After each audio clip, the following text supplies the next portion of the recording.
Assalamualaikum warahmatullahi wabarakatuh. Salam sejahtera bagi kita semua. Selamat datang di kelas mata kuliah analisis sediaan farmasi untuk topik pembahasan analisis sediaan farmasi dengan spektrometri massa. Sebelum ke contoh analisis sediaan farmasi dengan spektrometri massa, saya akan coba sampaikan pada pertemuan kali ini tentang prinsip dasar dari spektrometri massa.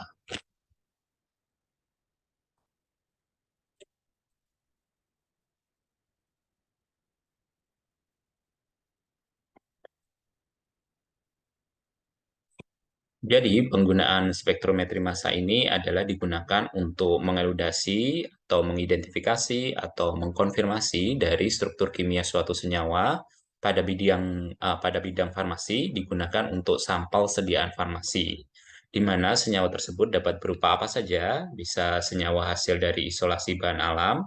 Untuk senyawa isolasi dari bahan alam ini tidak bisa hanya digunakan data dari instrumen MS, tetapi juga dibutuhkan analisis dari instrumen lain seperti IR, UV-Vis, ataupun NMR. Dan yang kedua adalah senyawa hasil dari sintesis melalui reaksi organik. Untuk konfirmasi senyawa yang dibuat atau disintesis ini sudah sesuai dengan yang diinginkan atau belum, maka cukup digunakan instrumen MS ataupun NMR. Berikutnya, prinsip dari MS sendiri adalah mengacu pada tabel periodik unsur, bahwa setiap unsur itu memiliki ciri khas yang spesifik, yaitu dari masing-masing unsur ini memiliki massa yang spesifik. Nah, umumnya sediaan farmasi ini merupakan suatu senyawa organik yang tersusun dari unsur-unsur non-logam yang pasti ada unsur karbon, hidrogen, oksigen, ataupun nitrogen. Jadi untuk dapat menganalisis senyawa sediaan farmasi, setidaknya perlu hafal massa dari unsur-unsur tersebut. Misalnya, massa dari atom C adalah 12, kemudian hidrogen 1, oksigen 16, dan nitrogen adalah 14. Berikutnya, definisi dari spektrometri massa adalah suatu teknik analisis berdasarkan pemisahan berkas ion-ion yang sesuai dengan perbandingan massa dengan muatan dan pengukuran intensitas dari berkas ion-ion tersebut, di mana perbandingan massa dengan muatan tersebut merupakan fragmen-fragmen atau pecahan-pecahan dari ion molekul yang akhirnya setelah dianalisis dapat digunakan menentukan struktur dari senyawa sediaan farmasi tersebut. Untuk prinsip dasarnya, di mana molekul sampel itu diubah menjadi fase gas dengan cara ditembakkan dengan elektron berenergi tinggi, yaitu sekitar 70 elektron volt, yang menyebabkan lepasnya satu elektron dari kulit valensi molekul tersebut, di mana molekul yang kehilangan satu elektron akan menjadi suatu kation radikal. Misal, molekul tersebut disimbolkan dengan huruf M, kemudian ditembak dengan elektron yang disimbolkan dengan huruf E, akan menghasilkan kation radikal karena kehilangan elektron, sehingga muatan positif disimbolkan dengan M plus radikal atau titik, dan mengeluarkan elektron dari molekul tersebut yang disimbolkan dengan huruf E kecil. Jadi, kation radikal tersebut mengandung semua atom-atom dari molekul asal minus satu elektron dan disebutnya sebagai ion molekul atau molekular ion dan dinyatakan dengan M+. Nah, ini misalnya misalnya ini analisis molekul etil metil keton, di mana dia ditembak dengan elektron menghasilkan ion molekul etil metil keton. Ingat bahwa radikal dinyatakan dengan titik, kemudian radikal dinyatakan dengan titik yang tidak berpasangan, dan suatu ion itu dinyatakan dengan muatan positif karena kekurangan elektron, sehingga karena dia kekurangan elektron dia bermuatan positif atau biasanya kita sebutnya menjadi kation. Tetapi karena kation ada radikal menjadi kation radikal. Kemudian sebagai hasil dari tabrakan dengan elektron berenergi tinggi, ion molekul akan mempunyai energi yang tinggi dan dapat dipecah menjadi fragmen yang lebih kecil. Bisa berubah menjadi kation, bisa berubah menjadi radikal, ataupun molekul netral, ataupun dia tetap menjadi kation radikal. Kemudian, ion molekul atau ion fragmen dari ion radikal fragmen dipisahkan menggunakan medan magnet sesuai dengan perbandingan massa muatannya atau M per Z dan menghasilkan arus listrik atau arus ion pada detektor yang sebanding dengan kelimpahan relatifnya, di mana fragmen dengan M per Z atau massa permuatan yang besar akan turun terlebih dahulu, diikuti fragmen dengan M per Z yang lebih kecil. Jadi yang lebih besar itu akan lebih turun terlebih dahulu dibandingkan yang uh, kecil massanya. Kemudian partikel netral yang tidak bermuatan tadi yang dihasilkan dalam fragmentasi tidak terdeteksi secara langsung dalam spektrometri massa. Berikutnya ini contoh, misalkan sebuah kation radikal ABC+ terfragmentasi menjadi kation AB+ dengan kemudian menjadi kation AB+ dan radikal C. Kemudian dia mengalami fragmentasi menjadi molekul netral A dengan kation B+. Nah, kebanyakan kation yang dihasilkan dalam spektrometer massa mempunyai muatan sama dengan 1 atau Z-nya sama dengan 1, sehingga massa rasio massa per muatan secara langsung menunjukkan massa dari kation tersebut. Karena nilai 1 otomatis massanya itu sama dengan massa permuatannya. Jadi dari instrumen MS kita dapat memperoleh informasi di mana massa molekul dari molekul ion bisa berupa kation atau kation molekul dengan penambahan atom hidrogen, natrium, ataupun kalium. Kemudian struktur dari senyawa berdasarkan analisis fragmen-fragmen yang dihasilkan. Kemudian komposisi unsur-unsur penyusun senyawa tersebut dilihat dari massanya. Selanjutnya untuk prosedur analisa, pertama sampel akan diionisasi atau mengalami ionisasi menjadi uap atau diubah dalam bentuk gas sehingga menjadi partikel gas yang bermuatan, di mana masing-masing partikel gas tersebut memiliki massa yang berbeda-beda dan spesifik, sehingga adanya medan magnetik dalam ES, dalam spektrometri massa, akan terbagi menjadi fragmen-fragmen yang kemudian tertangkap oleh detektor, yaitu berupa rasio antara perbandingan massa dengan muatan, yaitu M per Z dari fragmen-fragmen tersebut.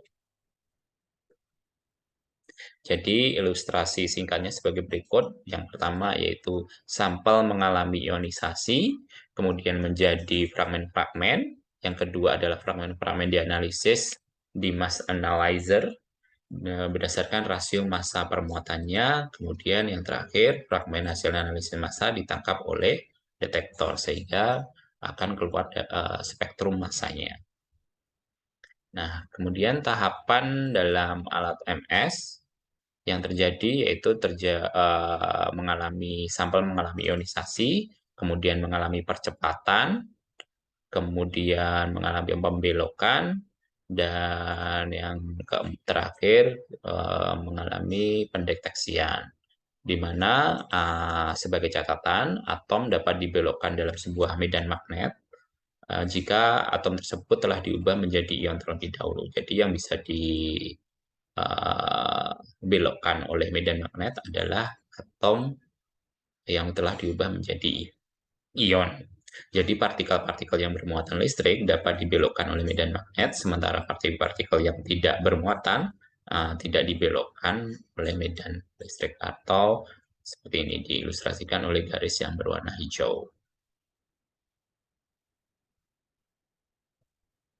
Kemudian tahapan dalam alat MS, yang pertama tadi ada ionisasi, di mana atom diionisasi dengan mengambil satu atau lebih elektron dari atom tersebut supaya terbentuk ion positif.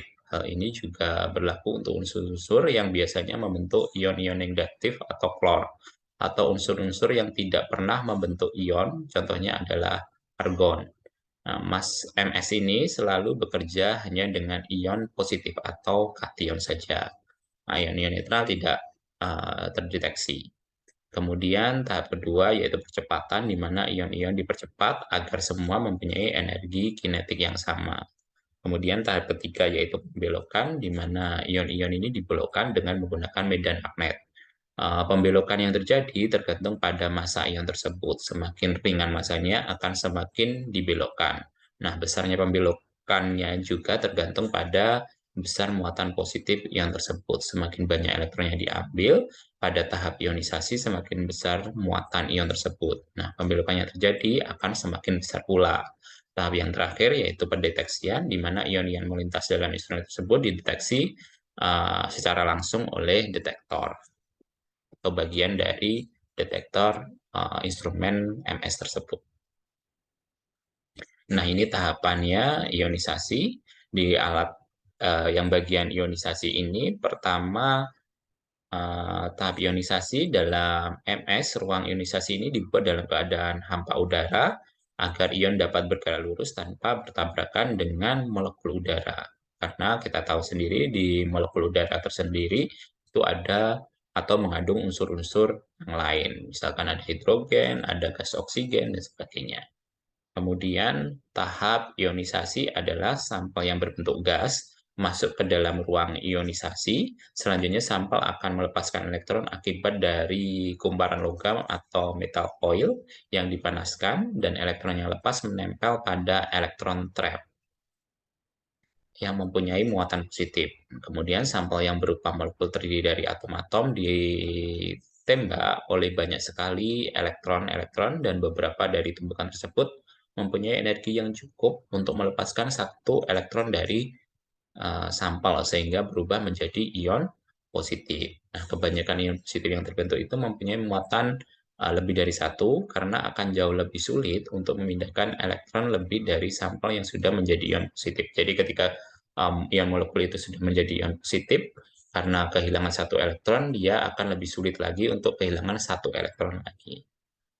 Nah, ion positif yang terbentuk akan keluar dan masuk ke bagian ion repeller, yang merupakan sebuah lempengan metal yang bermuatan positif.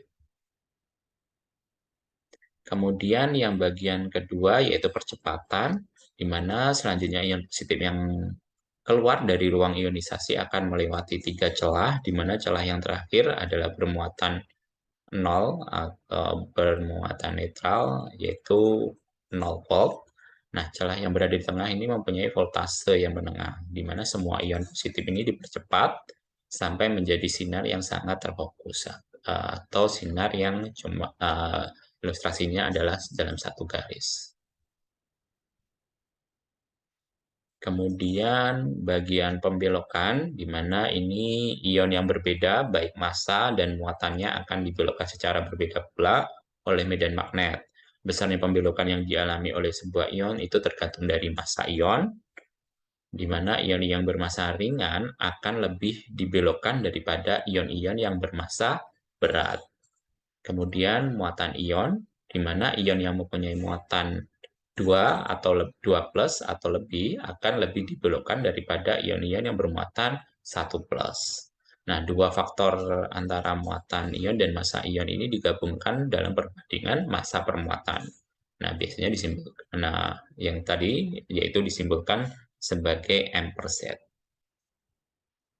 Kemudian bagian pendeteksian, di mana prosesnya adalah ketika sebuah ion itu menabrak kotak logam, kemudian maka ion tersebut akan dinetralisasi oleh elektron yang pindah dari logam ke ion.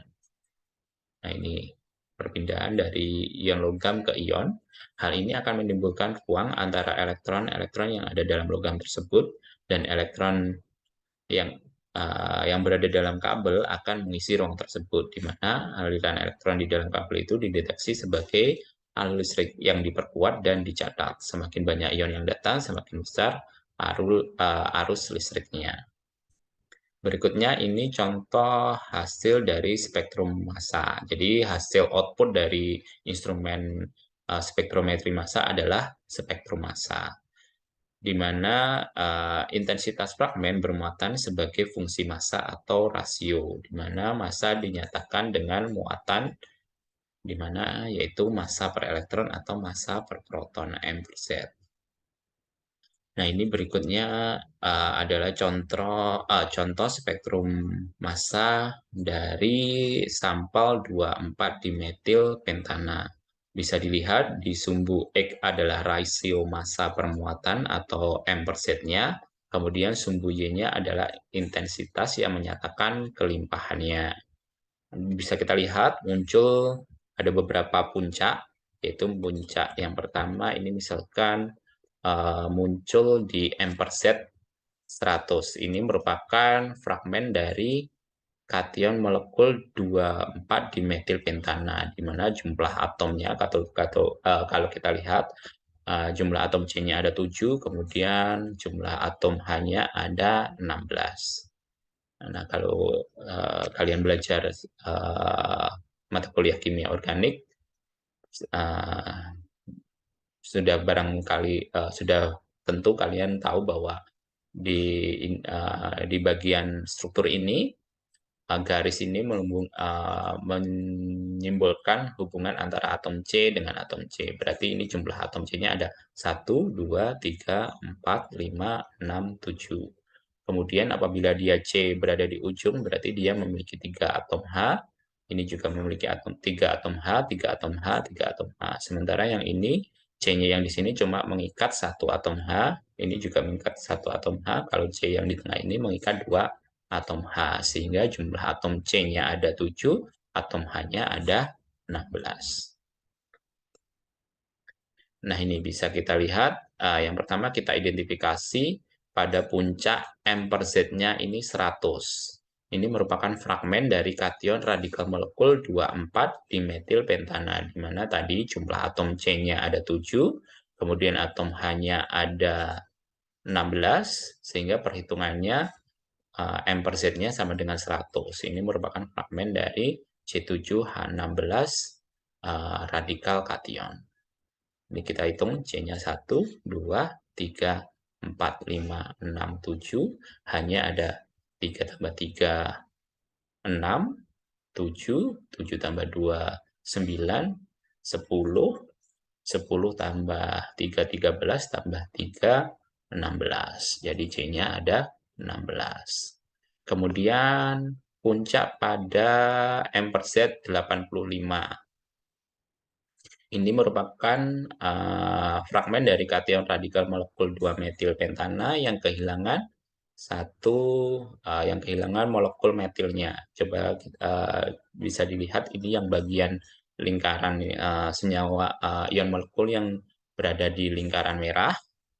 Ini kita hitung jumlah atom C-nya ada 6, 1, 2, 3, 4, 5, 6. Kemudian atom H-nya ada 13, 3, 6, 7, 9, 10, 13. Sehingga kalau dihitung M per Z-nya sama dengan 85. Berarti peak yang muncul di sini atau puncak yang muncul di sini merupakan fragmen dari ion molekul yang ada yang di bagian yang berwarna merah.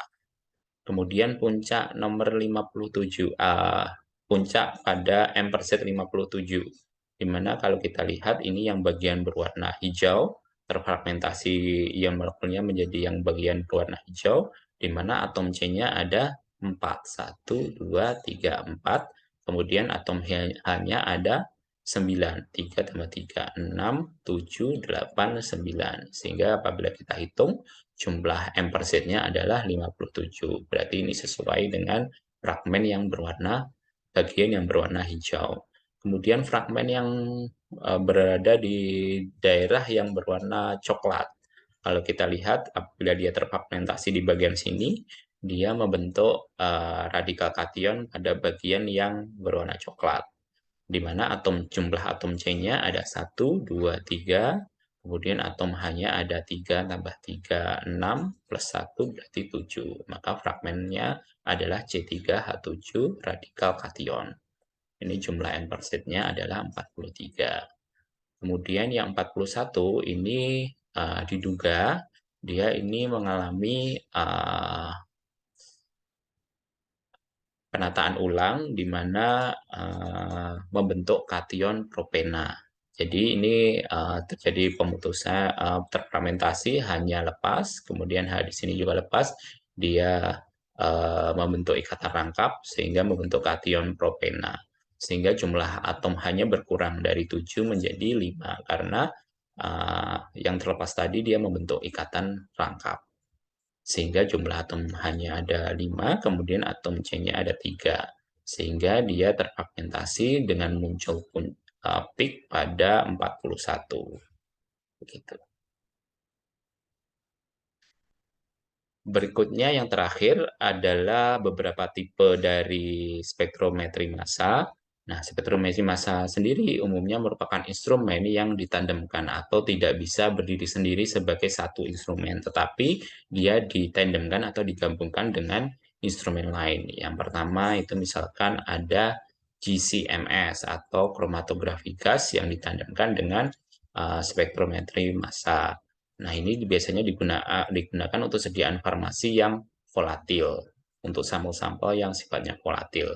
Yang kedua ada LCMS atau kromatografi cair dengan spektrometri massa. Ini digunakan untuk sediaan farmasi yang mudah rusak karena pengaruh suhu, panas, cahaya, ataupun kelembapan. Kemudian ada MSMS. Jadi MS ditandemkan dengan MS ini untuk memisahkan fragmen-fragmen menjadi fragmen yang lebih kecil. Nah, ini biasanya untuk analisis sampel yang sulit untuk terfragmentasi, sehingga dia akan lebih lebih teliti untuk fragmen-fragmen yang lebih kecil.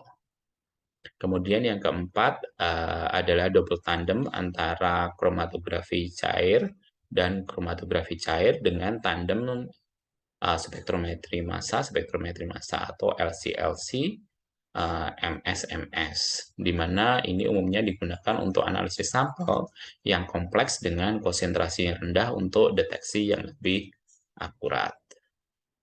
Demikian tadi materi tentang spektrometri massa, prinsip dari spektrometri massa. Saya akhiri. Assalamualaikum warahmatullahi wabarakatuh.